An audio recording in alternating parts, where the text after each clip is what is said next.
So we have completed reading about blood और आज हम स्टार्ट करने वाले हैं ब्लड ग्रुप्स के बारे में पढ़ना। तो देखो, आपने सुना होगा कि ब्लड ग्रुप पता होता है लोगों का, जैसे लोग बोलते हैं हमारा ब्लड ग्रुप ए है, हमारा ब्लड ग्रुप बी है, या फिर हमारा ब्लड ग्रुप ए बी है, या फिर हमारा ब्लड ग्रुप ओ है। तो ये एक्चुअली पता कैसे चलता है, ठीक है। तो देखो, सबसे पहले आपको बेसिक्स बताती हूँ ब्लड ग्रुप का बेसिक्स क्या होते हैं।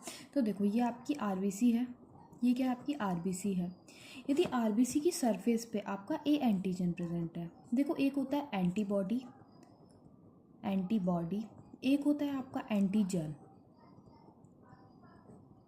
जब आपका एंटीजन प्रेजेंट होगा तो उसके अगेंस्ट आपकी एंटीबॉडीज़ बनती हैं आपकी बॉडी में, ठीक है। तो यदि आपकी ये आपको बस इतना याद रखना है कि एंटीजन के अगेंस्ट एंटीबॉडीज़ बनती हैं, ठीक है। क्या होता है वो आप human health and disease chapter आएगा आपके 12th में, उसमें आप बहुत डिटेल में पढ़ेंगे, तो उसमें मत पढ़ो अभी, सिर्फ इतना याद रखो एंटीजन के अगेंस्ट एंटीबॉडीज़ बन जाती हैं एज अ डिफेंस मैकेनिज्म, ठीक है। तो आपका आरबीसी की सरफेस पे यदि आपका ए एंटीजन प्रेजेंट है तो आपका ब्लड ग्रुप क्या हो जाएगा, ए हो जाएगा, ठीक है। यदि आपके आरबीसीज के सरफेस पे यदि आपका बी एंटीजन प्रेजेंट है तो आपका ब्लड ग्रुप भी हो जाएगा। यदि आपके आरबीसीज के सरफेस पे कोई भी एंटीजन नहीं प्रेजेंट है तो आपका ओ ब्लड ग्रुप हो जाएगा। यदि आपके आरबीसीज के सरफेस पे दोनों एंटीजन प्रेजेंट है, ए भी प्रेजेंट है और बी भी प्रेजेंट है, ठीक है, तो आपका ए बी हो जाएगा ब्लड ग्रुप, ठीक है। इतना आपको ए बी ब्लड ग्रुपिंग आपको समझ में आ गई होगी, ठीक है। अब देखो, यदि आपका ए ब्लड ग्रुप है तो आपके सरफेस पे एंटीबॉडी कौन सी होगी, एंटीजन कौन सा होगा सरफेस पे, ए। लेकिन आपके प्लाज्मा में एंटीबॉडी इसके अपोजिट होगी, मतलब एंटीबॉडी कौन सी होगी, बी होगी, ठीक है। इधर कौन सी होगी एंटीबॉडी, इधर एंटीबॉडी आपकी होगी ए। अब इधर कोई भी एंटीजन नहीं है तो दोनों एंटीबॉडी होंगी, एंटी ए भी होगा और एंटी बी भी होगा, और यहाँ पे दोनों प्रेजेंट है तो कोई एंटीबॉडी नहीं होगी। इतना आई गेस आपको समझ आ गया होगा, ठीक है। अब आपकी बुक में क्या लिखा गया है ब्लड ग्रुप के लिए, लिखा गया है as you know blood of humans differ in certain aspect though it appears to be similar. हमारे सबका बोलते हैं ना, सबका खून तो लाल ही है, हिंदू मुस्लिम कोई भी हो, तो हमारा जो ब्लड है वो बहुत सारे एस्पेक्ट में डिफरेंट होता है, ठीक है। कुछ सर्टेन एस्पेक्ट्स में डिफरेंट हो सकता है, बट वो दिखने में एकदम सिमिलर होता है सारी ह्यूमंस का ब्लड, ठीक है। उसके बाद बताया गया है various type of blood grouping has been done, बहुत सारी ब्लड ग्रुपिंग की गई हैं, लेकिन दो सच ग्रुपिंग हम पढ़ेंगे जो आपकी बुक में दी गई हैं।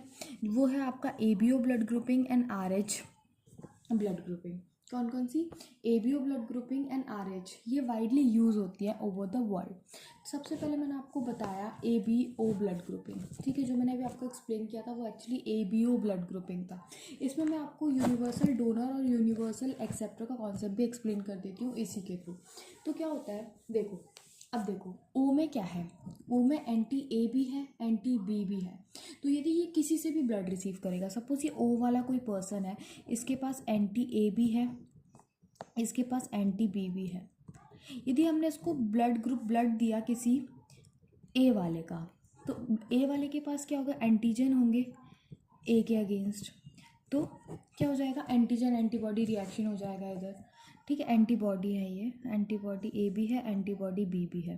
तो ये बेचारा किसी से ब्लड ले ही नहीं पाएगा। यदि हम इसको ब्लड देंगे किसका, बी का, तो इसमें एंटीजन होगा बी का, ठीक है। तो इधर फिर एंटीजन एंटीबॉडी रिएक्शन हो जाएगा क्योंकि एंटीजन है बी का, ठीक है, और एंटीबॉडी ए की है तो एंटीजन एंटीबॉडी रिएक्शन हो जाएगा, ठीक है। तो ये सिर्फ जो ओ वाला पर्सन होगा वो सिर्फ किससे ब्लड रिसीव कर पाएगा, वो सिर्फ ओ वाले से ब्लड रिसीव कर पाएगा। पर देखो, इसके अंदर इसके बाहर कोई एंटीजन नहीं प्रेजेंट है, ओ के सरफेस पे कोई भी एंटीजन नहीं प्रेजेंट है, इसलिए हम ओ को बोलते हैं यूनिवर्सल डोनर, यूनिवर्सल डोनर, ठीक है। सिमिलरली देखो, ये जो आपका ए बी है, इसके अंदर कोई एंटीबॉडी नहीं प्रेजेंट है, तो कोई भी एंटीजन आएगा एंटीजन एंटीबॉडी रिएक्शन होगी ही नहीं। तो यूनिवर्सल ए बी क्या हो गया, यूनिवर्सल एक्सेप्टर हो गया, यूनिवर्सल एक्सेप्टर हो गया, ठीक है। आई होप ये कॉन्सेप्ट आपको क्लियर हो गया होगा कि यूनिवर्सल एक्सेप्टर आपका ओ कैसे है, और यूनिवर्सल डोनर आपका ओ कैसे है, और यूनिवर्सल एक्सेप्टर आपका ए बी कैसे है। एक्चुअली जो आप पढ़ते हैं ना कि O negative A B positive, ये एक्चुअली आप नेगेटिव और पॉजिटिव ये RH के रिस्पेक्ट में पढ़ते हैं, तो वो हम बाद में देखेंगे। अभी सिर्फ आप इतना याद रखो, ओ जो होता है वो आपका यूनिवर्सल डोनर है, ए बी जो है वो आपका यूनिवर्सल एक्सेप्टर है।